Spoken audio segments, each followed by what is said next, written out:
Oh man, a tough week here for crypto. Is this the end of the bull market? Hearing a lot of noise, a lot of speculation around this being the final nail in the coffin. The move on Bitcoin is done. The bull market is done and we could be crashing down to lower price targets. In this video, I'm going to break down whether I think it's the end of the bull market, whether I expect a big correction, and what I expect from the price targets here on. We're going to look back at previous data to get an understanding of what did previous cycles look like? How did we end in previous cycles? When is the right time to get out? Because ultimately, we don't want to be stuck in on our positions when the music stops. If you like this type of content, smash up the likes. Do not forget to subscribe. I'm going to start off with a quick one here. We do have the update that Tether made a $775 million. That's a lot, guys. Almost $1 billion investment to grab a big portion of Rumble, right? The competitor to YouTube, supposed to be censorship resistant platform. So this is Tether's CEO Paulo Ardoino, who's obviously been a big part in the growth of Tether, the biggest stablecoin we have, making a big investment into a tech player. Interesting. Rumble shares are soaring 41%. But that's not what today's video is about. Today's video, unfortunately, here we are 1 day and 9 hours on tomorrow's daily candle close on Sunday, away from a tough weekly candle. A weekly candle which has seen Bitcoin touch highs of 108,000, but equally touch lows of 92,000, all within the same week. We're now sitting here at 97.5 at the time of recording, and it's close to a 7% down week. I mean, it was much worse the other day. I mean, if we look at the daily candles, you can see yesterday we went as low as 92,100, managed to pick it up later in the day, and today here on a Saturday with lower volumes remaining flat. But the question really here, is this an indicator of a reversal? Should we now be worried of a bigger pullback down? You guys know I've been sharing videos saying, guys, we should watch out. A pullback down to the previous all-time high around that 74,000 level. I said, guys, that's healthy, right? I mean, we've had this extended move without retesting the previous all-time high. When we broke through 74, eventually, we never came back to backtest it. And that, because we kept going higher and higher and higher all the way to 108,000, now means that's a 32% pullback. And a 32% pullback on Bitcoin, which is a multi-trillion-dollar asset class now, with institutional interest, retail interest, so much interest globally, it's going to be painful. It's going to create FOMO, it's going to create pain, and it's going to create decimation, quite frankly, for altcoins across the board. So there's many people here, as Bitcoin falls 6% on the week, that are looking at their altcoin portfolio with higher, riskier plays and seeing their portfolio down 20, 30, 40% overnight. I mean, they're looking at their net worth when Bitcoin was 108 and they're having a party, and then suddenly, boom, a weekly candle down 6% on Bitcoin, and things don't look as fun, right? And, you know, we need to go through this to understand what can happen from here on in. I'm going to start by looking at the previous cycle to give you guys a little bit of pattern, because quite frankly, not everybody who's watching this video, not everybody who's in crypto right now was around in the previous cycle here in 2021. So in 2021, which was quite a popular cycle, I think a lot of newbies were in the market in 2021 after GameStop, after AMC, after COVID. I think a lot of people had stimulus checks. People were investing in crypto. So it was quite a popular bull market. And in that market, we ran up to 64, right? We touched our highs of 64,000. And really, it culminated in these two candles. We had this first candlestick. If you look at the style of this candlestick here, what do you notice? If you've taken my TA course, ijazcrypto.com/TA, you will know that this has a wicking top and a wicking bottom, which suggests that the bulls had their exhaustive run to the upside.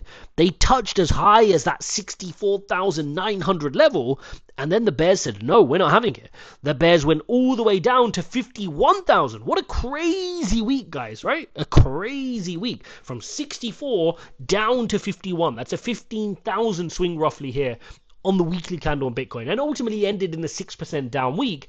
And you could have been like, okay, that was, you know, it's only a 6% week, who cares? We've had worse weeks on Bitcoin. But in hindsight, that was the downfall of the cycle. That was the downfall that eventually led us to the lows in the summer period in June, of hitting 28,000 and then later on hitting as low as the 29,000s again. That was that summer, right, where we did fall down from the 64s down to roughly 30k. Okay, so you saw that it was a 6% week, much like the week we're heading to here on Bitcoin. But then we followed it up with another negative week, and that was the 12% week. 12% week took us down as low as 47, had a couple of recovery weeks, But in the end, too little, too late, big, horrible 20% candle, by which point it's too late. Right? By which point it's too late. If you do not sell before this candle and you're suddenly sitting there for a 20% down day on Bitcoin, remember, just like the example I gave you, what would that have meant for your altcoins? Your altcoin portfolio within that candle could have been 30, 50, 70% down within that weekly candle.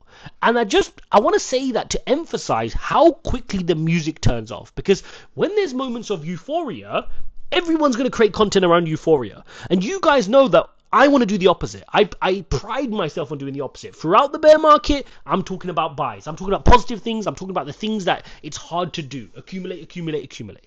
Now that everyone's being euphoric, I want to be the voice of reason for you guys. I want to do the unpopular thing when everybody's just saying Bitcoin to 200,000, Bitcoin to 300,000.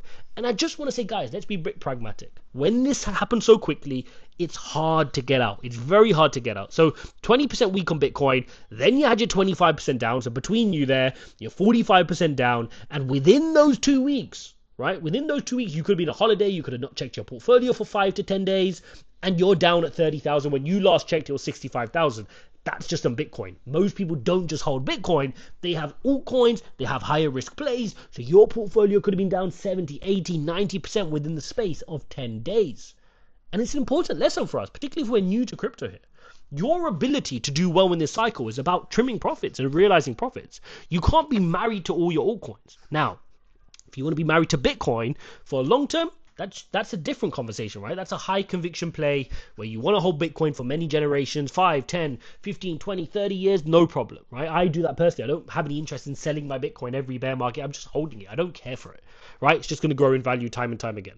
But for your trades, for your certain altcoins which you're holding for a certain bull run, if you're not getting out, what are you doing? Are you holding these back down to 99% down in the bear market?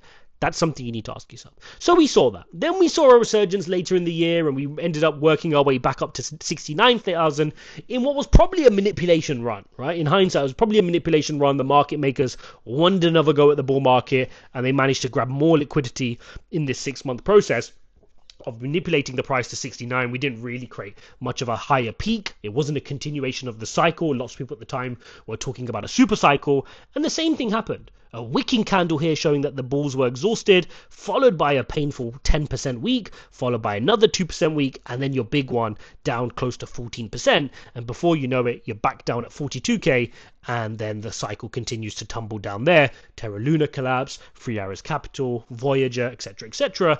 And eventually, long story short, we did end down 15,500 on Bitcoin in the bear market. Okay, so bringing that forward to today's cycle, does this now mean that we need to be panicking? No. But what we do need to be conscious of is that when there is a blow off top, when there is, this ending of the bull run, we've hit the tops of our peak, it happens quickly. And that's what I want to share with you. It could just be something as innocent as this. This 7% candle here could be followed next week by another 10% candle. Right? And when that happens and you start falling here and you go to retest all-time high, that could be okay. We could be showing strength, and boom, we want to bounce and we want to go for higher high. That's fine. But what the problem is you never know. As you create a negative candle, the whole thesis could be bullish. But when we come to this critical level of retesting, there could be FUD. There could be news coming out about Tether. There could be news coming out that this country wants to ban Bitcoin. There could be news coming out that something happened with the Trump administration. There could be news coming out that something's wrong with Binance or USDC or any other FUD, right? Just like we've seen FUD in previous cycles. And suddenly that's enough for you to lose critical support. And before you know it, you're back down at 40. So all of this to say, be very, very careful. There's no guarantees when you invest, right? There's no guarantees that, we're going to come back to all-time high. We're going to retest here and off we're going to go to 180, 200. No. So if you're sitting at your portfolio and you're looking at it and it's a life-changing money and you need to take profits, what are you waiting for? Are you waiting for the perfect time? If you're someone that's sitting on your portfolio, you're well-balanced, you're well-diversified, you feel comfortable, right? You're looking at your portfolio, the 7% day here on Bitcoin hasn't, wrecked your portfolio completely. You're sitting there going, yeah, I'm ready for more. I want to buy the dip. I've got some cash on the sidelines. If we pull back, I'm ready to get some more. That's different. Right? But there's many people right now that need that profit, that would benefit from taking that profit. Don't let anybody tell you that it's not okay to take profit. Even if you miss out on a bigger move to the upside, you needed that profit to spend today, and therefore nobody can judge you for that, right? That's your personal situation. So for me, I continue to maintain I don't mind a pullback. I think it's healthy. If I look at the weekly chart here, I've shared with you guys continuously, the EMA ribbon doesn't even come until 80,000. So any pullback here down to 80,000, it will bring fear and greed index into check. We're still in greed territory right now. It will reset some of the liquidations, right? I mean, we spoke about 1.5 billion days, $1.5 billion liquidated in 24 hours. The last 24 hours has been another $341 billion. I mean, there's a lot of leverage in the system. Leverage comes into the system when the tourists come in, when greedy come in, and it's just so easy to make money, which it has been for this weekly candle here when Bitcoin is up 17%, and this weekly candle up here 11%, and this one here 9%. This was an easy period to make money. Now you're getting a bit of a reset, and resets are important. And again, I want to show you. Look at this reset. It doesn't necessarily mean that a red candle is the end of the cycle, right? Look at this red candle here, 6%. Then we had another one, 10%. Painful, right? This candle here touched 42,000 here on Bitcoin. Similar to, I mean, try to equate this to the story we've just got. Just hit 42,000. Then you end up with a horrible candle here that gets you as low as 30. Then you have another candle which gets you as low as 28. So you've gone from 42 to 28. Imagine your altcoin portfolio at this point as well. But then boom, indecision candle here where the bears and the bulls have a fight.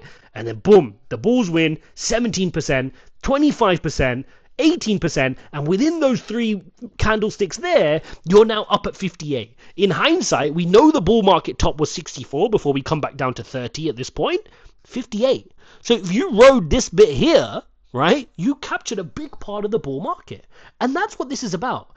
I don't know anybody who caught the full bull market perfectly. It's not about that. But if you're in a segment, let's say from here to here, if you take this candle at 22% and this candle at 12% and this candle at 25%, you would have done well. If you captured a couple of these candles here, you would have done well. And that's the point. You've got to be able to navigate periods like this, the volatility, if you want to benefit from the move to the upside. Okay, so hopefully this makes sense, guys. Do I think it's the end of the bull market right now? No, the evidence doesn't suggest that. I think it's going to be a harder year than we thought. I think, going into the FOMC meeting the other day, it was a big shock. It was a big rug pull from Jerome Powell. He really did recalibrate markets, right? Everything was on side. Everything was positive. Trump was looking really good. We're excited for the inauguration. Inflation was calling. Everything was looking nice.